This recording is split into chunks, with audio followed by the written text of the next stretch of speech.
Процесот на приватизацијата започна во далечната 1989 година со Законот за општествен капитал и личен доход. Речиси 95% од фирмите биле приватизирани. Живот за тајкуните и олигарсите, а сиромаштија за работничката класа. Намалување на приходи, отпуштање од работа и лјадници луѓе оставени на улица без леп, минимални акции ја карактеризирале оваа ситуација на приватизацијата. Овие градби се еден лош спомен на секој граѓанин.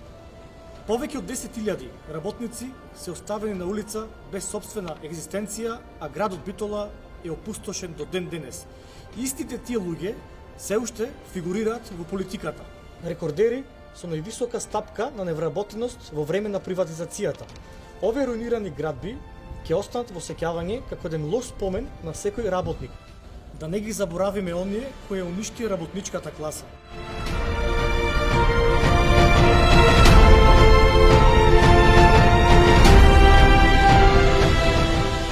Неслучајно во далечната 1883 година беше отворена првото текстилно предпријатие во Битолскиот регион, во селото Дихово. Во тој период Битола беше важен економски и културен центар во европскиот дел на Турција. Продажбата на трикотажата Пелистер беше последната во низа затворања и продажба на текстилните фабрики, меѓу кои беа Хераклеа, Иднина, Битолатекс, свиларата Илинтен, Мокел. Дали со продажбата на овие текстилни фабрики, како старо железо, ќе се избришат и трагите на криминалот? Најдобрите фирми од Битола и регионот, од кои некои беа единствени на Балканот, се упропастени со криминална приватизација. Зад нив останаа и лјадници, работници, невработени. Некои од нив и денес имаат побарувања кои се уште не може да ги наплатат. Ние им должиме нив. Иднината наша ја нема, да не дозволиме и нашите деца да ја немаат.